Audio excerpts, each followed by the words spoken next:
Thank you guys so much. So we're doing lecture 5 already, which is the integumentary system. So that's the final lecture for the material for midterm 1. So on Thursday we have a review session, right? So there will be not a lens math module due on the Wednesday. Okay. Somebody was just asking about it, so I thought I'll go through it. We're going to go through all the different layers of the skin. There's really two true layers of the skin: the epidermis and the dermis, and then we include the subcutaneous tissue because it serves an important function in the skin. Okay, and skin is the largest organ in the body. It is, of course, the largest organ in the integumentary system, which includes hair, nails, glands, like sweat glands. All those are organs of the integumentary system, of which skin is the largest. So in this, we will mostly cover, the functions of skin and the layers and characteristics of skin, and some of the physiological attributes of skin for the most part. Okay. So I noticed in the next math modules you can't have trouble with the growth stages for hair.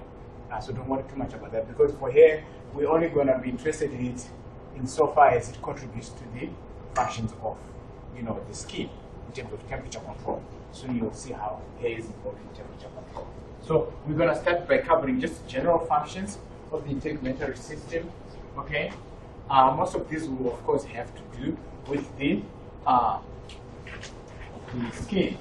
Okay, so like I said, you've got skin, you've got hair, you've got glands. All right, and we've got nails. Nails really protect the fingertips. Otherwise, if your fingers had just a fleshy tip, it would be hard. You'd always be getting it. But it gives it a lot of protection. All right. So that's the main thing, because anything that covers, when we were talking about epithelial tissues, when we talked about tissues the other day, we said tissues that cover protect. Right. So the skin does that because it's multi-layered. It's going to protect against abrasions in UV light because of the melanin, which is formed by the melanocytes. That's one of the other challenges you had in terms of matching the skin cells with their functions. Right? So we kind of go through that a little bit more carefully today. So the protection part of it, what gives it the protection against abrasion in UV light? We got the layers, also called strata. And then what else we got for UV protection? Melanin from melanocytes. All right, protection against microorganisms. What do we have? We got the layers. They also protect because the bugs will find it hard to penetrate through all those layers. So that's why it's stratified epithelium tissue. And also we'll have one of the 4 cell types in the epidermis: egg cells and macrophage. Those Langerhans cells. We'll talk about that as well. So we have macrophages as well that protect against bacteria. And then dehydration. What is the main from the modules contributed to preventing dehydration in the skin? Kind of somebody mentioned part of it when we were talking about tissues. Okay, but keratinocytes, because they are full of keratin and they are hard cells. Keratinocytes contribute to prevention of dehydration. And also, these very dry cells, dead cells, full of keratin, are surrounded by lipids.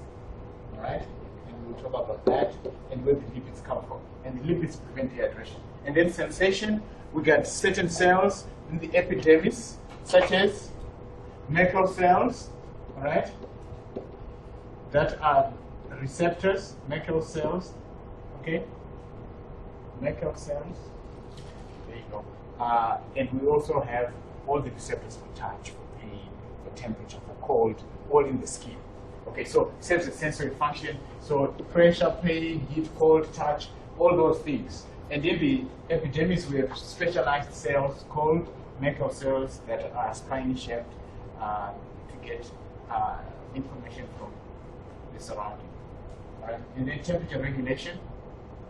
What's involved in that? Of course, the hair, and I'll show you in a little bit how hair is involved, because each hair is attached to a rectal muscle.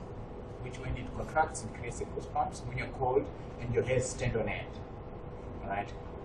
And then when they do that, they will trap air, a coat of air on your skin, which is what's a good insulator.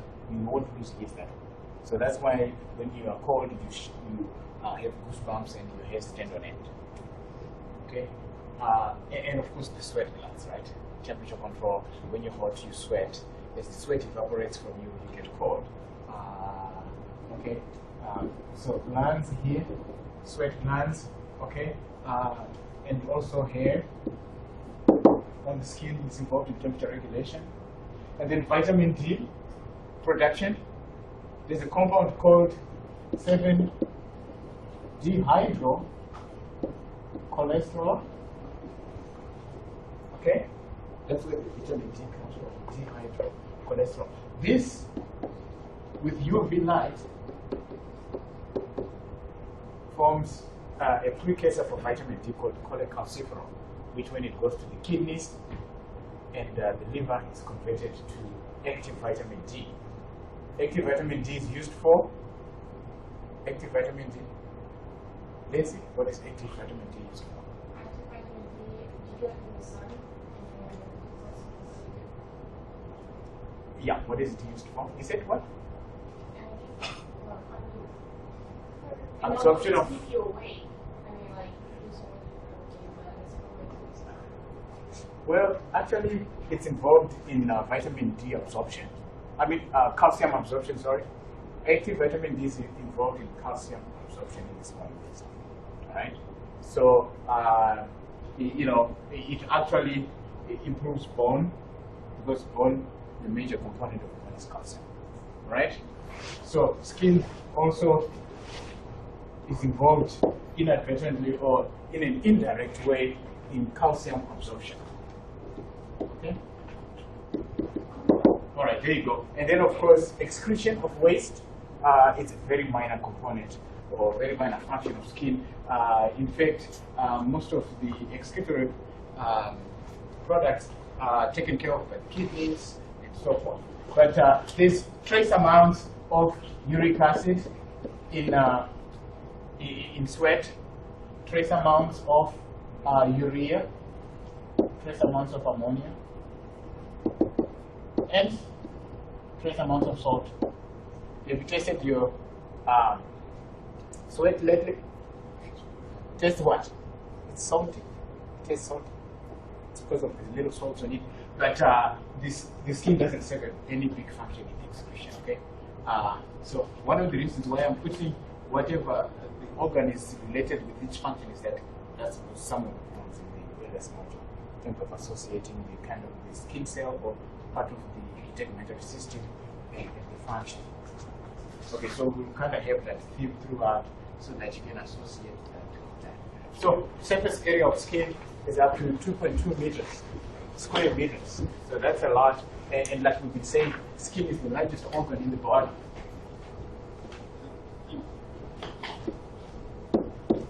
So if it's the largest organ in the body, it's going to be the largest organ in the integumentary system. And so when we talk of functions of the integumentary system, we'll mostly be referring to skin, right?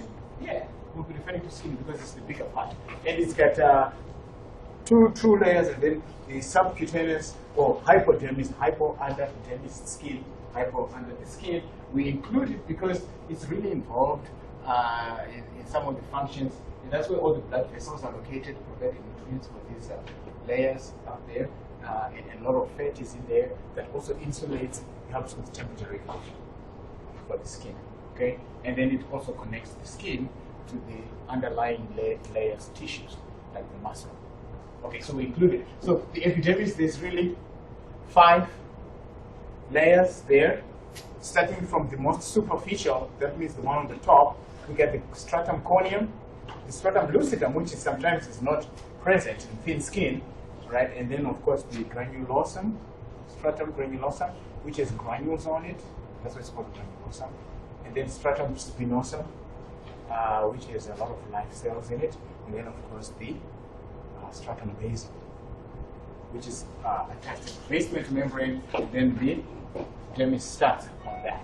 So we get 5 layers here, And we'll go through each of these 5 layers. What else do we got here? We got 4 cell types. Okay, 4 cell types. The Merkel cells that I just talked about, the Langerhans cells, and the keratinocytes, the melanocytes.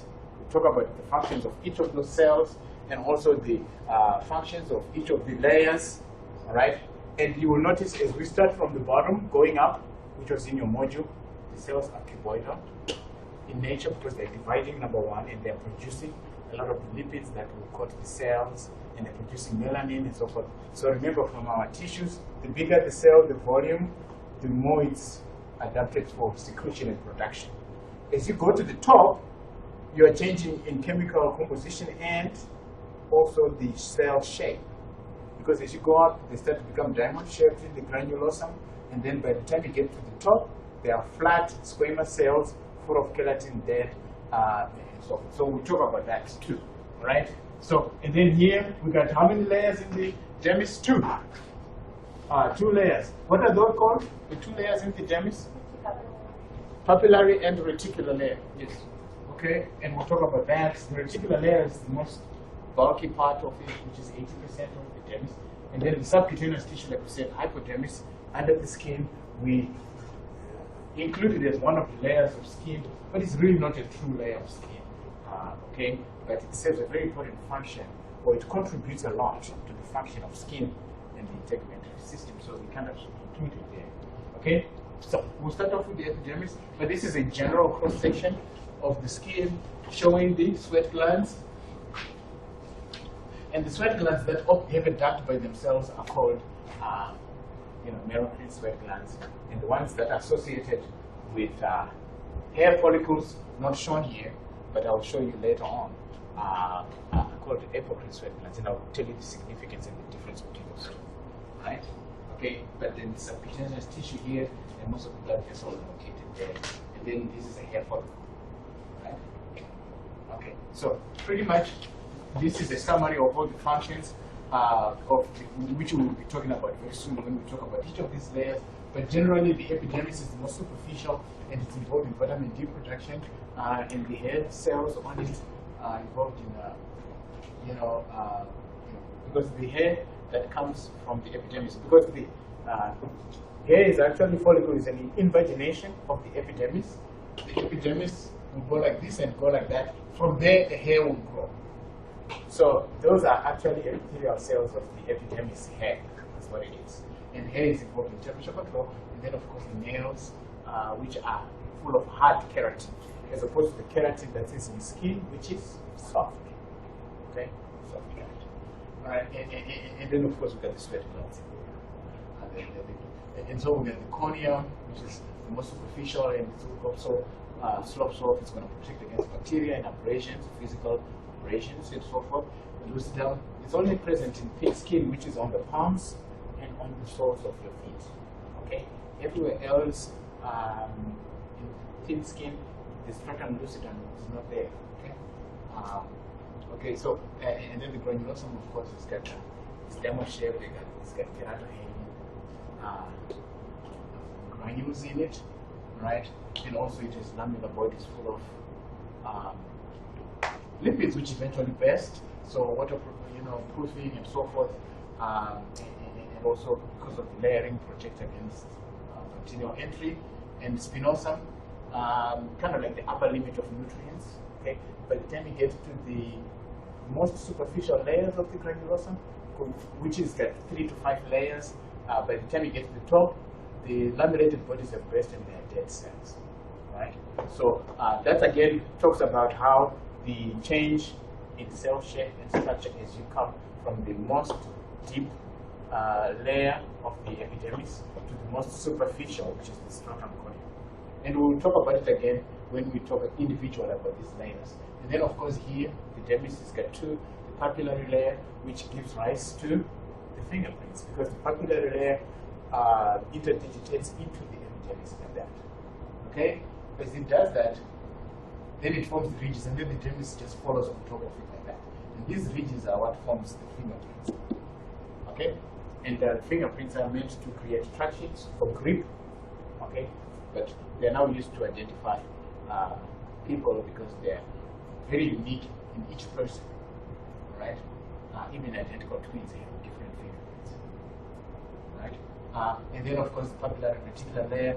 Papillary layer, mostly areola, loose connective tissue, and the reticular fibers, and dense, irregular, connective tissue is present in the reticula, and it's about 80% of the dermis. And then the subcutaneous, of course, is a lot of adipose tissue. Blood vessels are located there. It connects the skin, the dermis, to the underlying tissues. So we'll go through each of the layers, and this is an actual cartograph just showing the skin, upper layer, which is the epidermis, and we'll talk about the 5 layers, right? So basically, it's composed of the 5 layers. It's keratinized, full of keratin and stratified, all right? And we'll talk about each of those layers. There's squamous at the top, cuboidal at the bottom, right? Because ones that are cuboidal at the bottom, what are they doing? They are producing and so forth, so they get more cell count, all right? So we've got 5 layers of that. And we'll talk about each one. Then we get keratinocytes, we get melanocytes, we get Merkel cells, we get Langerhans. For the most part, the cell will tell you what it produces. Like melanocytes, you know, they produce melanin, and then keratinocytes, they produce keratin.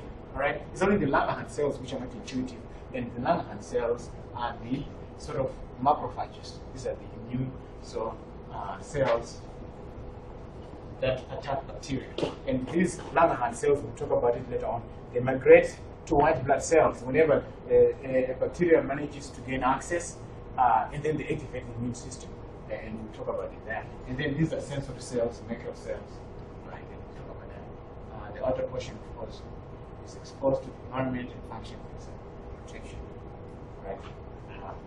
The apical layer, which is the topmost, those are the dead cells full of keratin that slope off. Every 30 to 45 days, you've got new cell, skin layer. All right, so keratinocytes. We talked about these are involved in waterproofing. A fibrous protein called keratin, and the top layer is full of keratin, and this is the most abundant, as you can imagine. And keratinocytes are involved in, of course, protection, because the dry skin bacteria find it hard to go through, and also waterproofing, right? And protection from bacteria because of the mountain layers that are dry. The bacteria will find it hard to gain access. Melanocytes, of course, produce melanin and therefore UV light protection. All right? Okay? So found in the deepest layer of the epidermis. In fact, a quarter of the stratum basal is the melanocytes. Right? And the melanin gets to the top layers of skin because the melanocytes grow processes, and I'll show you that later on. They grow processes that will go in between the cells, and then the cells engulf those processes. Those processes contain organelles called melanosomes, full of melanin. Okay, and when the other cells engulf via endocytosis, those processes, that's how melanin is internalized and it's passed on to the other cells. But these are in the stratum basal. And then Langerhans cells, they are macrophages of the skin of the epidermis. And when they are attacked, when they come across bacteria, they will migrate to white blood cells, whose job is to identify and kill bacteria. So these ones will activate the immune system, and they are macrophages of the epidermis. Merkel cells, these are receptors cells. So for sensory function, touch receptors with nerve endings as well, sensory nerve endings. So these ones, sensory. So we know the function of each of the 4 cell types in the epidermis. We're still talking epidermis, right? So now we talk about the layers. So we're going to start from the bottom, going up. Start with the deepest layer, stratum basal, and then we go to the spinosum, granulosum, lucidum, and we finish with the cornea at the top. So again, this is the deepest layer. So it is attached to the basement membrane. Remember the basement membrane? What are the connectors to the basement membrane we talked about last time? Hemidesmosomes, yes, they have desmosomes if you will. And then of course the desmosomes attach the other cells to the other cells up on the top. So, so we know about this already from last time when we talked about that. Okay, and it's a single row of very mitotic cells, very young, and they're actively dividing. This is the layer of the epidermis that provides cells that will eventually replace the ones that have sloughed off on the top. Okay, and they're cuboidal because they're doing a lot of production and they're dividing. Okay. So again, like I was saying, about 25%, about a quarter of the cells in the basal layer, in the stratum basal, are melanocytes. They produce melanin, and the melanin is included in membrane-bound organelles called melanosomes, and then those melanosomes they are deposited in the processes that go and weave through the cells. And then when the cells engulf those processes containing the melanosomes, that's how melanin is spread to all the cells of the body. So stratum basal, the deepest, the youngest and mitotic cells, they're actively dividing. Okay, and all right. So stratum spinosum, it's just above the epidermis, and so melanin is taken up by these keratinocytes in this layer by those processes that I talked about. And I'll show you a slide that shows how the processes of the melanocytes from the deepest layer grow in between cells and distribute melanosomes throughout. And of course, the melanin will settle on the sunny side up, which is the side that's most exposed to the sun. So that will be the top layer of those cells in the spinosum. Okay, so any layer that is most exposed to the sun that's what they call the sunny side up. Okay, sunny side. Sunny side up. Sunny side. I don't know why they call it sunny side. Maybe the sun comes up that side most. I don't know. So stratum granulosum is called granulosum because of the keratohalin granules. They have an appearance of, granular appearance. So that's why they're called the granulosum cells. And this is what starts off in the in the deeper layers like the spinosum is just keratin fibers. And then again, this is how the chemical changes as you go up that you find, together with the cell shape. Because these ones, what kind of shape are granulosum cells? The diamond shape. Why? Because we're approaching flat, right? You take those cuboidal cells and you stretch them like this, they become flatter and diamond shaped. But the time you get to the top layer, this most superficial, they are squamous and flat. Okay? So this is how, and it was in the modules too, in terms of how you have the chemical changes from the bottom layer and the structural changes in terms of cell shape as you go up. So that's one of the things I want you to be aware of, because I could ask you to describe the chemical and structural changes that occur in the layers of the epidermis. That would be a nice question. 5 points. Okay. Okay, so keratohalin from keratin. So you add kind of collagen fibers, keratin, to make keratohalin, which then forms those granules, because it's a much more fibrous protein than just keratin by itself. Okay? And then you get the lamellated bodies full of lipids. The stratum granulosum is 3 to 5 layers. So the most superficial layers of the stratum granulosum, those lamellated bodies will burst, and then they will start to spread the lipids so that it will coat the cells on the top and so forth. And those cells die off. So kind of like the top layers of the stratum granulosum kind of start to die off. So because the stratum spinosum is kind of like the limit of nutrients, if you will. Okay, because again, remember the blood vessels are in the dermis, they're down there. So as you go up, the cells are getting nutrients, and then they're dying off, and then eventually they slough off. So limit of nutrients. Okay? So the granulosome, they're now diamond shaped. You get keratohalin instead of just the keratin. You get the lamellated body starting to burst, and the lipids are spread over the layers of skin. Okay, and they start to die once the lamellated bodies burst. Okay, so you can see the chemical changes that are occurring. You can see the structural changes that are occurring as we approach the top. So moving on, there you go. Stratum lucidum. This is one that I said is present mostly in thick skin, located in the palms of your hands, the soles of your feet. Okay, and thin skin, for the most part, doesn't have it. But some of the thin skin, like behind the palms, you may have the stratum lucidum, maybe thin. Okay, and it's kind of a transparent layer. It's and it, of course, not above the granulosome. It consists of a few rows of flat cells. They are mostly dead keratinocytes, full of keratin, mostly present on thick skin, palms, soles of feet, right? Those just thick skin, right? Stratum corneum, so-called because it's got conified cells. These cells are really full of that soft keratin. They are dry, dead cells, squamous cells, right? And one of the things that I forgot to mention about the granulosome layer, one of the changes that occur, chemical changes, is that the cells are coated with the hard protein on the outside. Just under the plasma membrane of those cells, there's a hard protein, including those keratohalin fibers and so forth, in the granulosome layer.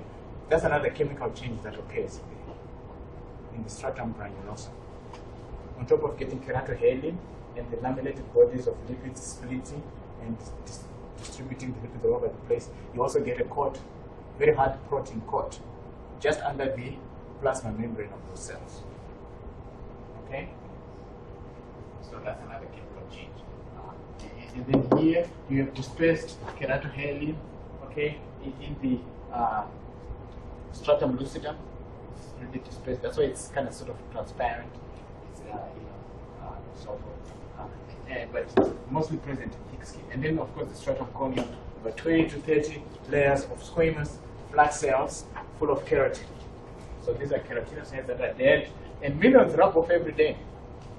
In the morning, I was talking about, when you go to bed, you get your clean sheets, bed sheets and so forth. When you sleep, you'll be turning and doing all sorts of stuff, depending on how much you cover. But most of your skins will be sloughing off and going onto your sheets. And they appear clean, right? You look at them and say, oh, my sheets are clean, I can take them for another 2 weeks. No, don't do that, because it will be full of those dead cells, that have been sloughing off your body. Okay? So next time, unless if you're rich like Oprah, you can change them every day, she changes it. But you gotta do it at least once a week, It's because they look, clean, but these cells are sloughing off every single day. Imagine 1 million cells sloughing rub off every day in your skin. So, you know what I'm saying? So, because of that conification and that hard layer, and it's multiple layered, of course, it's waterproofing. On top of that, there are those lipids surrounding which waterproof too, reduce water loss. And also, we get the sebaceous glands that produce sebum, and we said sebum is oily substance. Notice when you take a shower quickly and you don't put lotion on it, after a while you start to glisten a little bit because of those natural oils that are spread on your skin to reduce water loss. Okay, so sebaceous glands do that, and then of course protection from abrasion. The multiple layers of dry, dead cells protect against that, physical damage. Of course, it renders it inactive chemically, biologically, so that when you dunk yourself in water, you're not going to be absorbing it through your skin. Okay.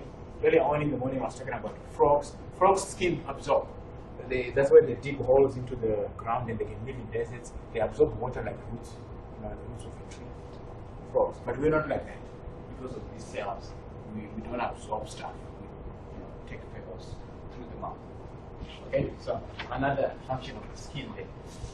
So this is the diagram that shows the changes in terms chemically and structurally of the cells. So the stratum basal, of course, we got our little heavy desmosomes attaching to the basement membrane, and of course our desmosomes throughout. Okay, and these are cuboidal shaped cells, and they're actively dividing. Part of them are melanocytes, okay, producing a quarter of them are melanocytes. Right, so they're producing keratin, fibers. And then up here on the stratum spinosum, they're still cuboidal because they're kind of producing a lot as well. So they are producing keratohalin. It's now keratohalin, that's another chemical change as you go up.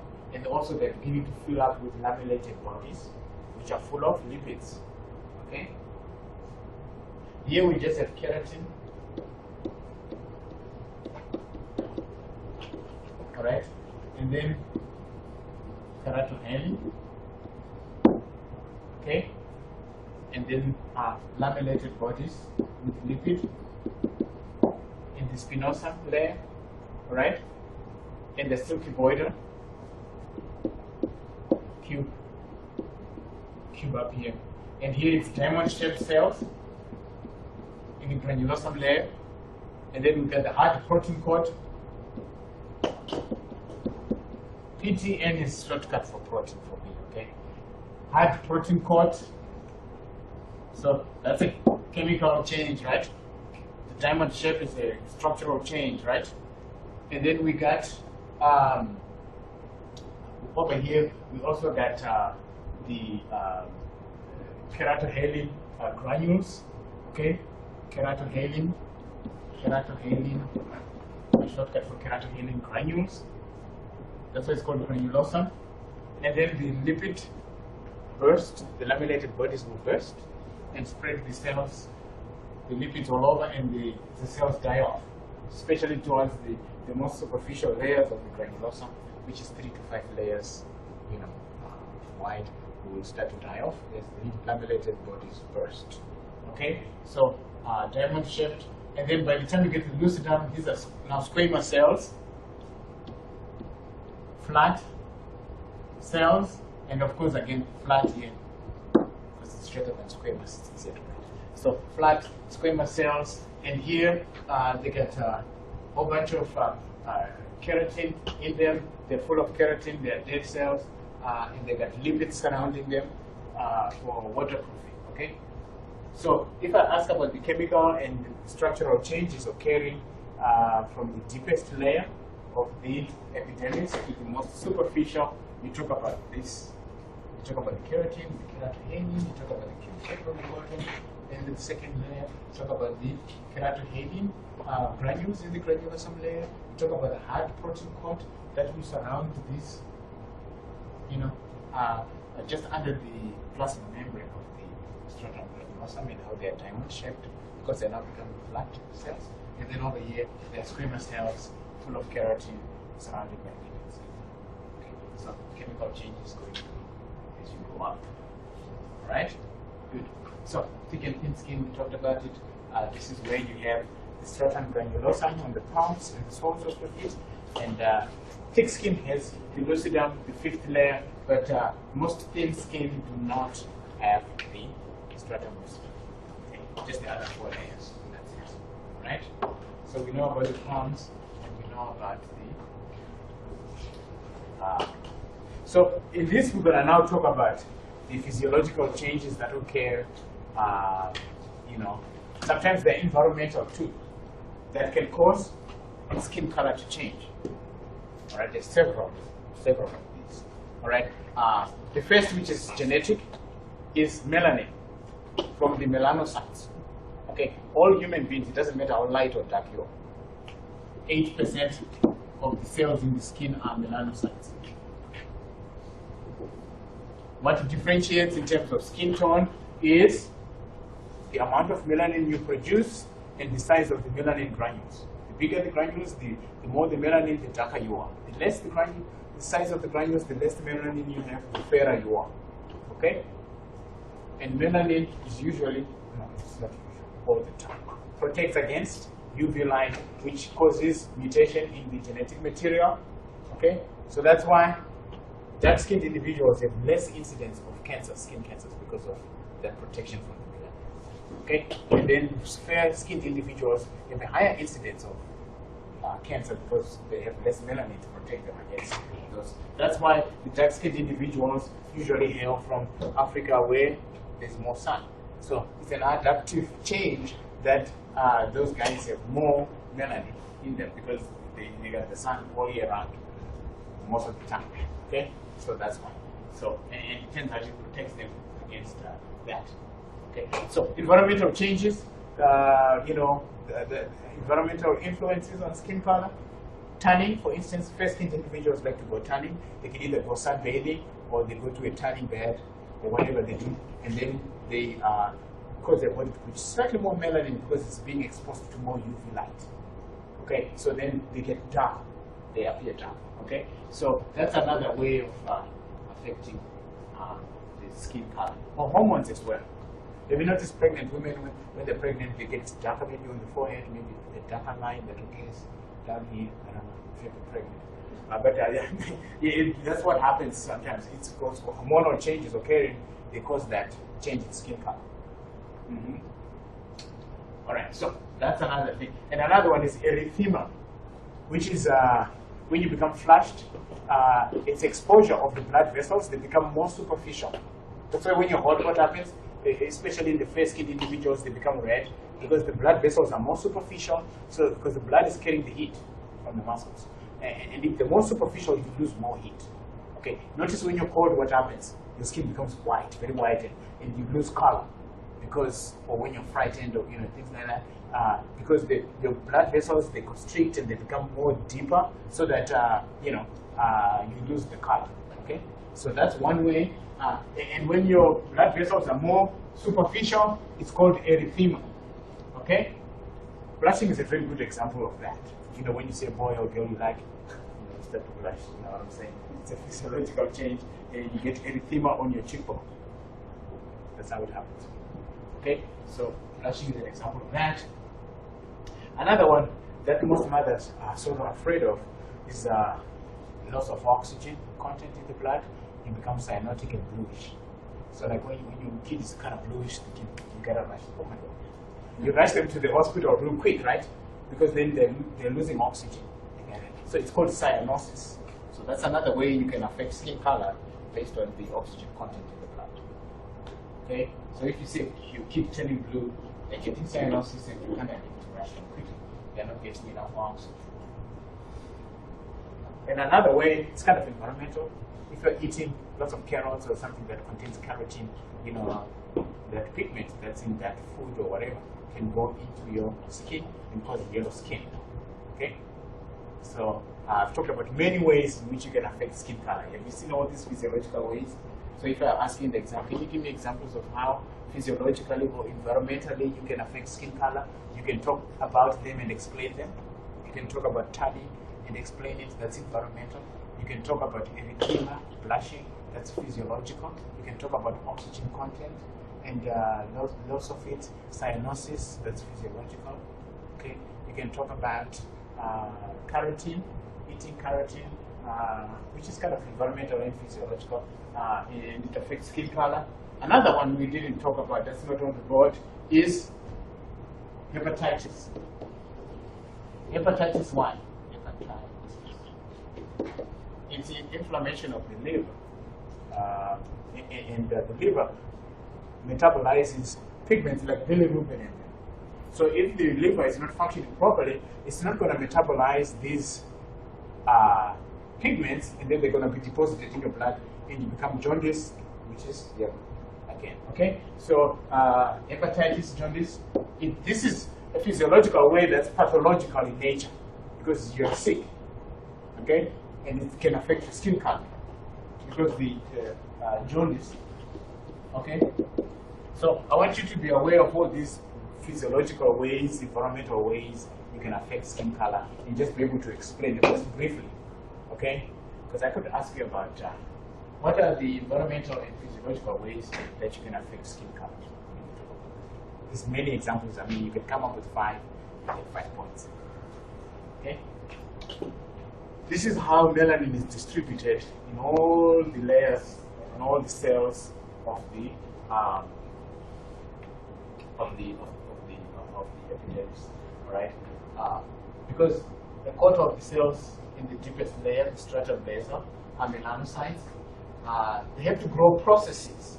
You see these red dots in there are the melanosomes containing melanin. So these processes weave through between the cells, right? And then these cells, they kind of engulf it, like here, this will engulf that part, and then it becomes internalized, okay? And then that's how the melanin spreads throughout. In the morning we were talking about a condition called, because somebody has a relative who has vitiligo, okay? And, you know, they were talking about what could cause that. There could be something wrong with this. You know, vitiligo, they produce, they have patches of dark and light skin. So maybe the processes are not growing properly, so that not all the cells are getting melanin. Because if they're devoid of melanin, they appear very, very white and they, you know, lose color. So Michael Jackson claimed to have had that disease, so he bleached himself completely. You got rid of all the melanin, so it's just white like anybody else. Or like the fair-skinned individuals. Okay, but it's a true condition that actually affects, because you get dark patches and light patches. So what do? You just get rid of the melanin so that everything is even toned and it's fair. Okay, so melanin, the melanin is growing, is being produced in the melanosomes, and then they grow processes, and these processes are then phagocytized by the cells, and then once the melanosomes are inside that cell, that's how the melanin is internalized. Okay, so again, know about how melanin is distributed throughout the skin cells, layers. Okay, so now we go to the epidermis, the dermis, which is made of the papillary layer and the reticular layer. There's two layers in there, but it forms the bulk of skin is the epidermis. So we got two layers, but the bulk of the skin is the dermis. Alright? Alright, so here we go, the dermis. So, of course, it's the second major skin region, okay? And it's actually the bulk of the skin is made up of that. The papillary layer is made of areolar connective tissue or loose connective tissue, and the reticular layer is made up of reticular connective tissue or irregular connective tissue. Okay, so it makes it strong and flexible, right? The cell types here, there are not many, mostly fibroblasts. Remember, blasts, they make up the matrix for this connective tissue. Okay, so they make the fibers for this. Very few adipose cells and macrophages as well. What did we say are the macrophages in the epidermis? Yeah, Langerhans cells. Yes, very good. I asked it in the morning and they kind of remember. Okay, so good job. Okay, so Langerhans cells are the immune cells of the epidermis. So you can see how all these immune cells are spread throughout. You know, apart from the immune cells, we also have the thickness of it, which also prevents entry, because the bugs will find it difficult to go through all those layers to get to the blood vessels. Okay, so which is another way of protection, because the blood vessels are much deeper. They are not exposed to where bacteria can just gain access into your system. You know what I'm saying? So that's another way, you know, the skin protects, because the blood vessels are much further down. They are much deeper, so they are not as accessible to the bugs, bacteria, and microorganisms as if they were more superficial. Okay, so that works good. So we talk about the papillary layer, and this gives rise to fingerprints because of the dermal papillae. All right, and then this is about 80% of the dermis, the bulk of the skin really, and it's got the reticular fibers, gives it a strong, flexible nature. All right, and the fibers are oriented in every direction so that you can pull skin in any direction, and it's still strong. All right. And then, so the papillary layer. Okay, so like I said, because the papillary layer, what it does, it undulates into and out of the dermis. Okay, and then the dermis, the epidermis will just follow it like that. Okay, and then these ridges is what forms the fingerprints. Okay, turns out that the fingerprints are,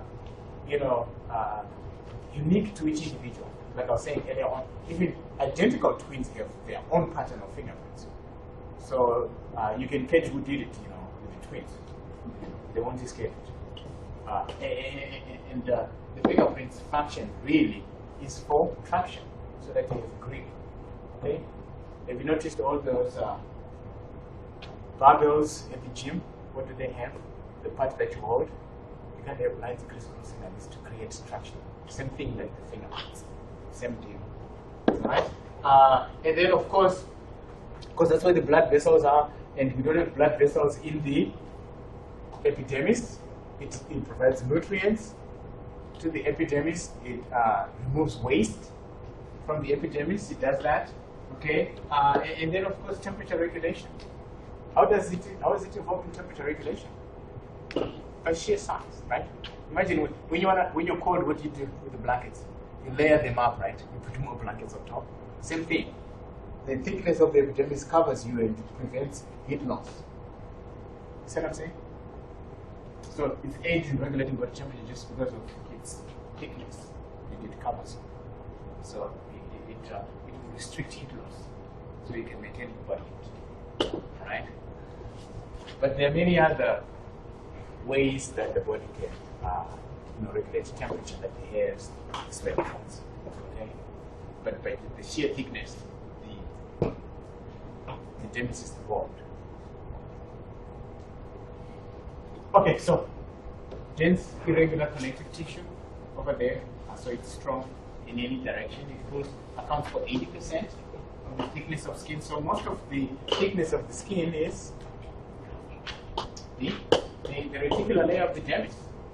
Okay, so it's resilient. It's got collagen fibers, its strength, and again, like we said, just by the sheer thickness of it, aids in temperature regulation. Okay, the dermis does. All right, it's got, of course, elastic fibers, reduces the recoil properties.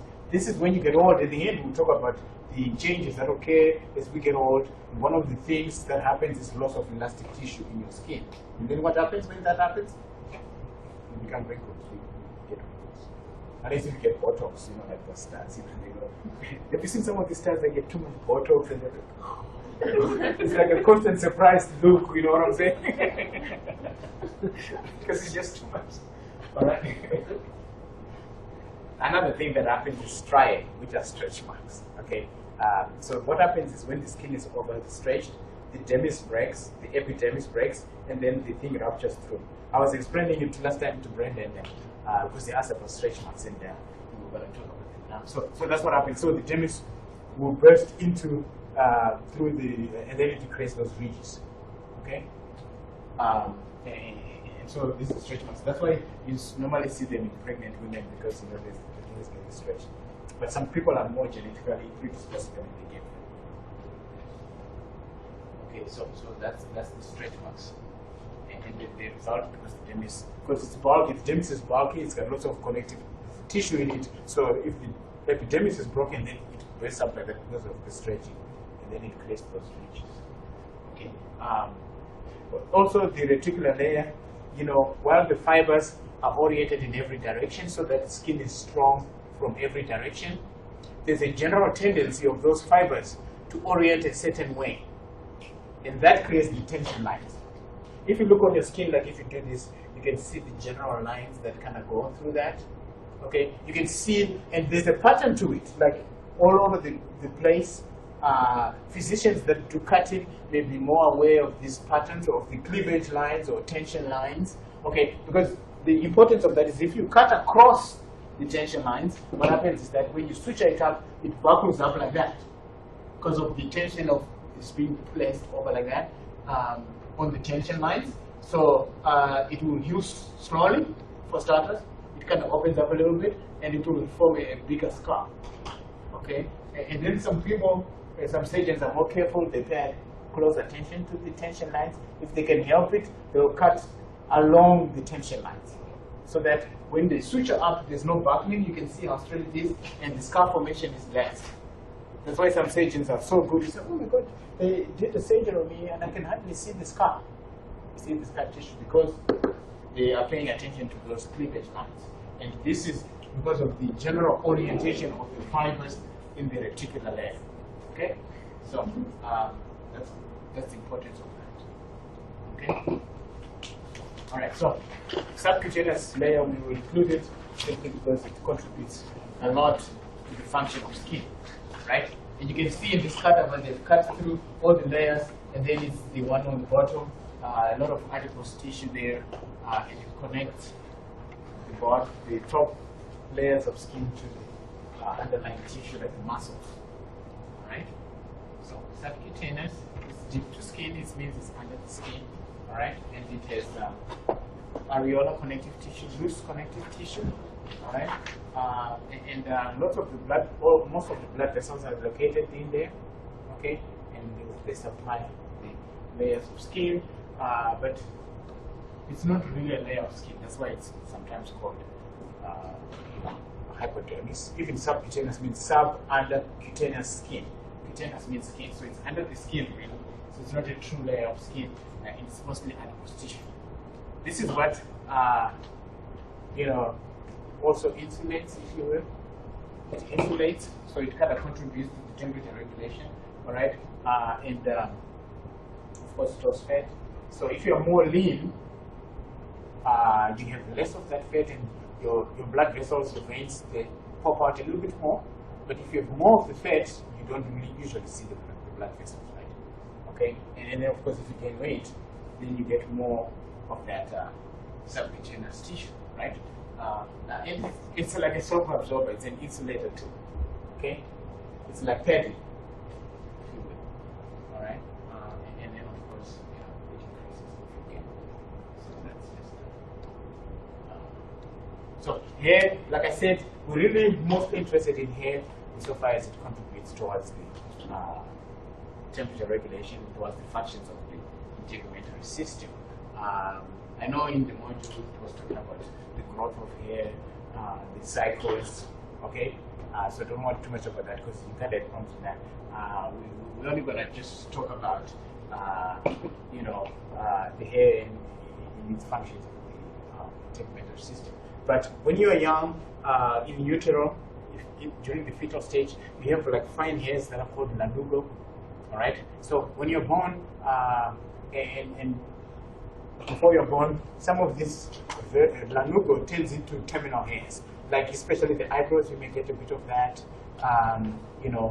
But most of it remains as vellus hairs. The lanugo turns into vellus hairs, and vellus hairs are kind of transparent. You don't really see them, right? For females that don't have a lot of hair on their skin, they have most of the vellus hair, which are transparent, so you can't really see them. But they're there, they're very. But males, they have terminal hair, so you can actually see it becomes actual hair that you can see. All right.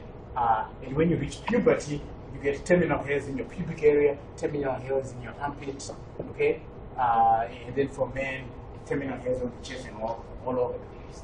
Okay, but they start off as vellus hairs, which are kind of transparent hairs, starting all the way from the fetus stages, the lanugo, right?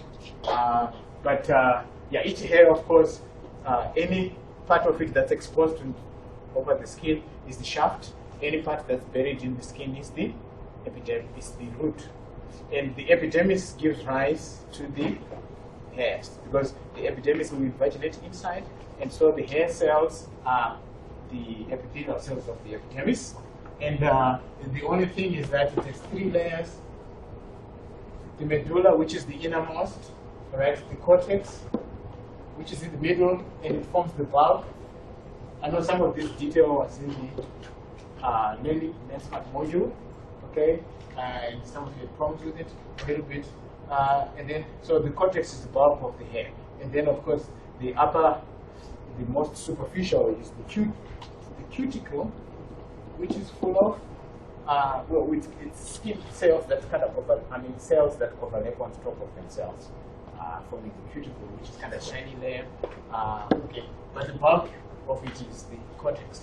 All right, and in the root hair, the bulb of it right there by the medulla in the middle. That's where the cells are actively dividing, and as your hair is growing. Okay, and it's providing the cells, and they get full of hard keratin. the hairs have hard keratin, and the dye is they go to the top.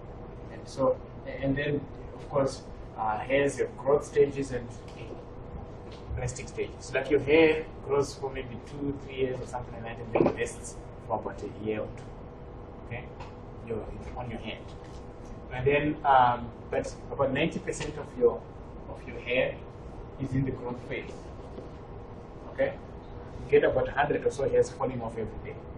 All right, but you know, of course, like I said, hair is involved in the temperature regulation, in that it is connected to the hair follicle, the erector pili muscle, which when it contracts, it creates the goosebumps. It causes your hair to stand on end, so your hairs become more perpendicular to your skin surface. And when they do that, it traps a coat of air above your skin, and the air is a good insulator, so you don't lose too much heat. Okay, so that's what happens when you get cold too much. All right. Again, like I was saying, these sebaceous glands are associated with the hair follicles, and they produce the sebum, and these are activated by hormones. And that's why when you reach puberty, you're getting hormones. That's when you break out, because it will be inflammation of those sebaceous glands, and then that's what forms the pimples. If you notice, most of the pimples are associated with hair follicles, right? If you notice that your pimples are okay on the hair follicles. So that's because of that sebaceous gland. So when you reach puberty, you release all these hormones, testosterone, estrogen, and then it activates them, and they're producing too much. They get blocked up, and then you form the pimples. So that's why you get it. And this is just showing the bulb, the root hair, from when the root hair is formed. Okay. But don't worry about the growth stages of the hair.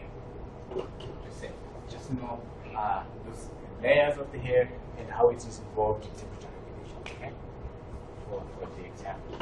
So sebaceous glands, those holocrine glands, right?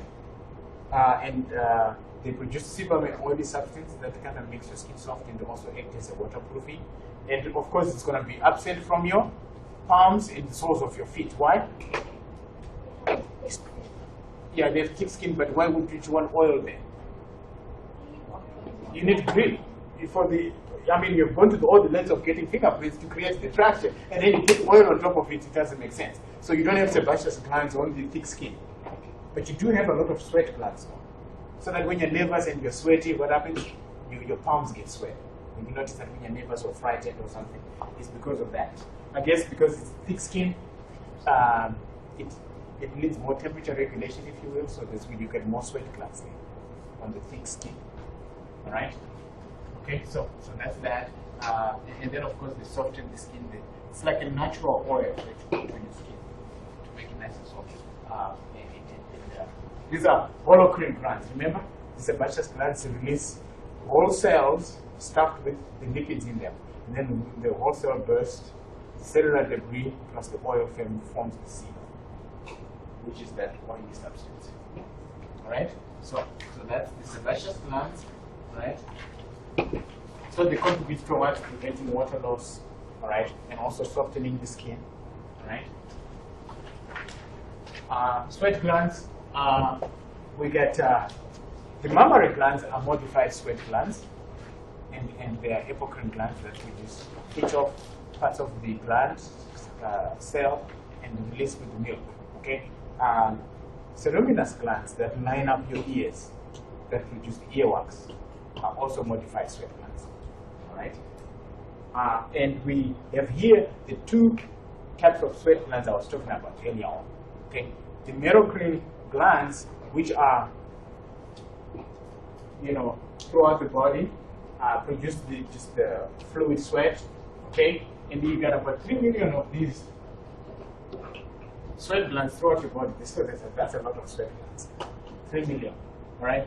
The apocrine just produce the sweat that it's just the liquid, and when it evaporates off your body, then you lose the heat, because your excess heat is used to evaporate the sweat off your body. And you notice when you're sweating, you kind of get steamy. You see you know what I'm saying? Have you noticed that? Especially when it's cold and you're working out, you see there's some clues of thingy. So that's sweat evaporating off your body, and that's how you're cooling up. Okay, but then there are other ones called apocrine sweat glands. These are the ones that I'll show you a picture in a bit. The ducts open right at the hair follicle. And the apocrine sweat glands produce an organic compound that when it's deposited by the hair follicles, it gets digested by skin bacteria, and then it produces body odor. Okay?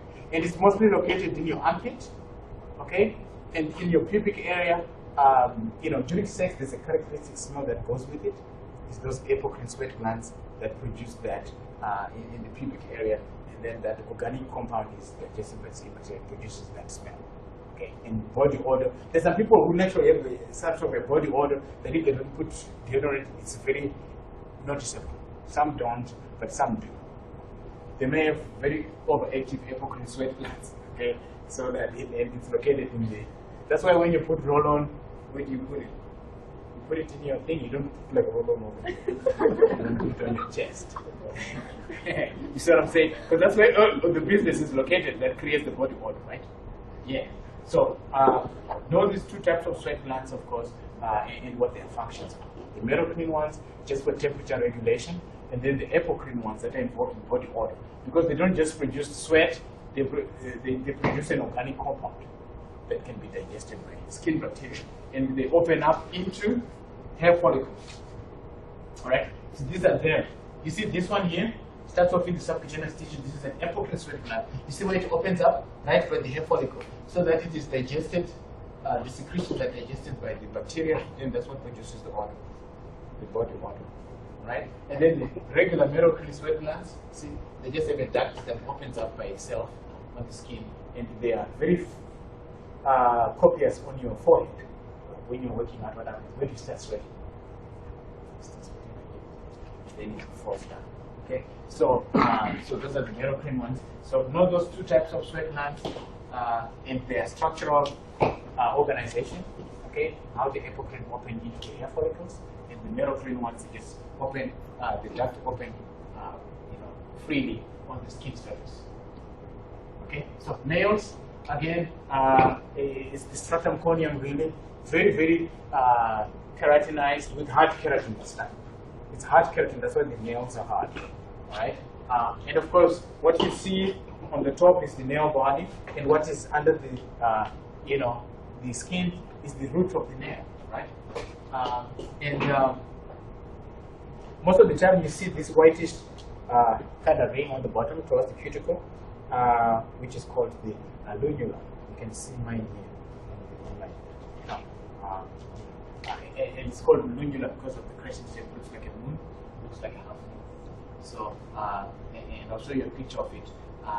And anyway, we just need to know about nails in terms of how they protect the ends of the fingertips. You can imagine if the ends of the fingertips were just flesh bits, you'd be getting pinched or, poked and whatnot. But the nails really give a good protection like this. It protects the edges of the fingertips. So this is the lunula I was talking about, where the cells are kind of actively dividing and producing the body of the hair. Okay, so and this is it. This is what's called what we call lunula. Luna from luna, so that's why it's called lunula. Okay, from luna because it looks like the moon. So it's called lunula because of the appearance like so these are just functions of the integumentary system to kind of sort of summarize them and kind of continue to associate the function with the structure of the skin or the integumentary system. Okay, we've already talked about how skin, of course, protects against UV light because of the melanin from the melanocytes, right? Protects against abrasion because of the multiple layers of codified cells full of keratin. Okay. You notice when you cut your skin, especially on the thick skin, you can cut to a certain depth, no bleeding. Okay, but if you go deeper, then you can start to bleed. Okay, that's because you have now reached the blood vessel. So prevents entry of microorganisms by sheer, width and length and multiple layers. Okay. Besides, other than that, we get the macrophages, right? which are the Langerhans and also the macrophages of the epidermis, right? Regulates body temperature via the hairs, okay, when they stand on end, trap the air, insulate, okay, the rectophilia muscles, the sweat glands, temperature regulation.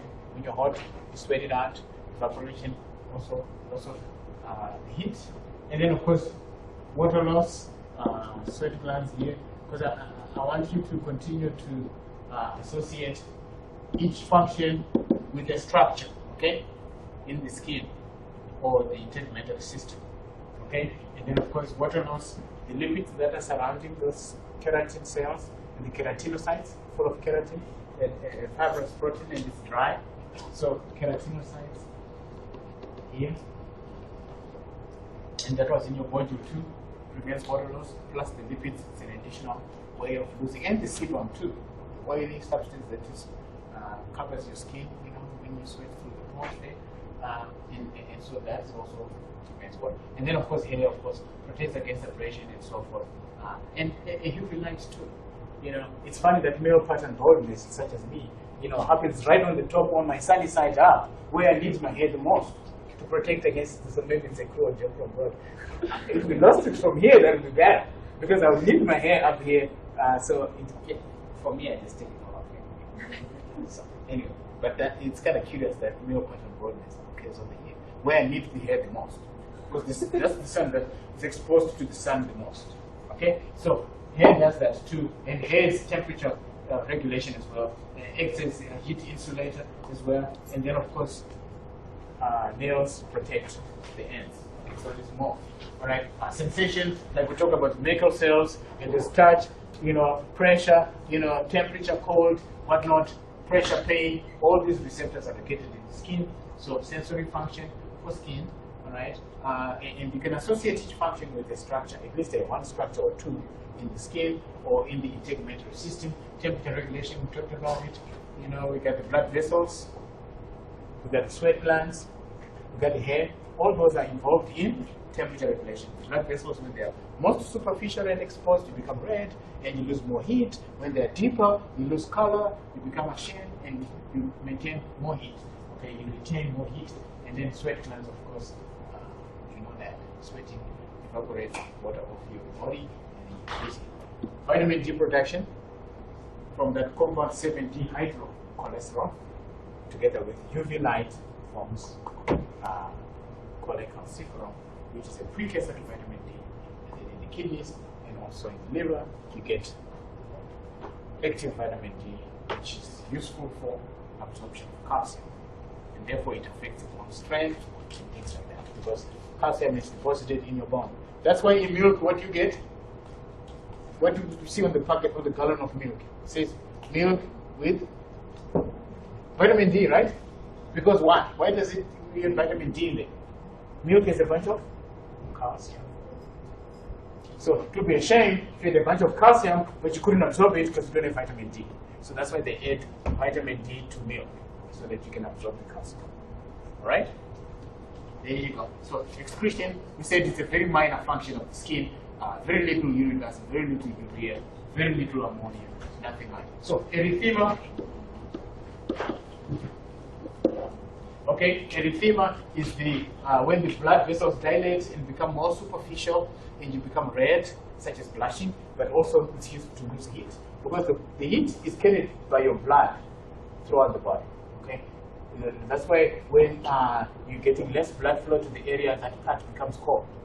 When it becomes perfused with blood again, then it becomes warm, because it's the blood that carries the heat from the muscle. Okay, and over there they are shrunk, they are more deeper, and you retain more heat, or you lose heat. So we talk about the cancers of the skin, and we'll start with the least malignant, which is more benign, and then work our way up to the most. Okay, we got a little bit of time, so we'll go through. Because all this, I want you to know the skin cell that's affected and how malignant it is. Okay. So the stratum basal, you know, in the epidermis forms the basal. That's why it's basal cell carcinoma, cancer. Okay, because it's the basal layer. Okay, and it's the most benign. it doesn't metastasize, which means affect and spread to other organs. All right, and you know, it can be easily treated if it's excised or removed, resected, or and then you know, it was used no problem 99% of the time. So this is the most benign. It's in the basal cell layer. It's called basal cell carcinoma. All right. So now we become a little bit more malignant. Okay, squamous cell carcinoma. It's in the stratum spinosum. All right. The keratinocytes over there in the stratum spinosum, and usually occurs in the skull, the ears, and the lower lip. This is kind of cancer. Okay. So in the scalp, you find it there, lips, lower lip. Okay. Ears. Okay. The skin in there. It grows rapidly and it metastasizes, but it can be treated by chemotherapy. And if removed, treatment is successful. You know, surgical removal, and radiation gives you a good prognosis for squamous cell carcinoma, stratum spinosum. Okay, it affects those cells, the keratinocytes in there. Okay, so I just want you to know the cancer, the cells it affects, and how malignant it is. Okay, that's all I need you to know. Okay, and this one is more involved. Melanoma, by the name of it, it affects which cells? Melanocytes. And melanocytes produce what? Melanin, which is very important for you know, protection against UV light and all this, the damage to the DNA. That's why it's the most malignant, and it metastasizes very quickly. So that you need to get treated, and it's resistant to chemotherapy, which is worse. So you have to use other treatments like immunotherapy. Okay, so it's resistant to chemotherapy. It metastasizes. It affects the melanocytes, which forms the protection for your body, for your cells against, you know, against mutations. So there's this ABCD rule. A, which is the asymmetry, the line is not symmetrical, the part which is affected by melanoma, okay, and then the border is indented, it's got jaggedy edged, the border A, B, C, color. Why? Because of melanin. So you have darker patches, dark brown, you know, because of the melanin there, because you're getting melanocytes that are dividing a lot, uncontrollably. And then, so you get the color, and then the diameter is like the pencil eraser size, about 6 millimeters. So that's how you can tell that, oh, this is melanoma, because you see that it will be asymmetrical. None of the sides of the pigmented area will match to kind of like whatever. And then the border is irregular, it exhibits indentations on the skin. Okay, and the color, pigments, brown, dark, in appearance red, very red, and then diameter of course 6 millimeters. So you just know what the ABCD rule in terms of how it's used. So you need treatment by white excision, which means you really move a lot of parts off, because it may metastasize if you leave a bit of parts, and of course it's resistant to chemotherapy, so you use immunotherapy. Okay, so another way to treat the cancer. And the chance of survival is kind of poor if the lesion is deeper than 4 millimeters. So if it has affected your skin by about 4 millimeters and it's that deep, then it would have metastasized. It has gone. You can't. If you have to resect, you have to remove it. You have to remove all your body. You're left with nothing. You see, because it goes everywhere. That's how bad it is. Okay, so just know that this melanoma affects melanocytes. It's the most malignant, and we use this ABCD rule to diagnose it, because it has got these very serious characteristics. Now, for these burns, the first degree thickness of burn, it just burns the epidermis, right? Second degree burn burns the epidermis and the dermis, okay? And then the third degree burn burns through, it's a full thickness. It goes right to the subcutaneous layer. And this one, usually starts off as not painful. Why? Because you've killed all the nerve endings, so you can feel pain, so that's bad. And it looks gray. Okay, when you feel pain, at least you know that something is there, okay, it's been left out. You know what I'm saying? So, full thickness burn, no good, but you may not have pain, but it's no good. And this one, the rule of 9, I just want you to know about it in terms of how it's used to diagnose burns and to estimate the area of skin graft that you need to treat burns, okay? Generally, in an adult body, it's divided into the rule of percentages of 9, multiples of 9%, so that your forearm is like 9%, 4.5 on the front, your arm, and then 4.5 at the back, and it's 9%, and then your torso is maybe 18% and things like that, okay? But in kids, this rule of 9s is kind of skewed because kids have big heads. Yeah, true. Their head in proportion to their body is much bigger. It gets smaller. But that's what the brain is. That's why when you say you got a big head, that's because they do. Yeah. So the rule of 9 is not, pretty, for kids, but that's generally what is used, okay, to estimate the degree of burn. And if you've got 25% of your body with second-degree burns, that's a critical injury. Burn, okay? That's considered very critical. 10% of third-degree burns, that's critical. That's considered like if you get your whole arm, which is because it's 9%, it's at 30-degree burns. It goes to the epithelium, to the subcutaneous tissue. Yeah, that's bad. That's critical. Okay? Or burns on your hands, of course, and your feet, because you use your hands, everything. You feel with your hands and everything, so and your feet. Problem in your face.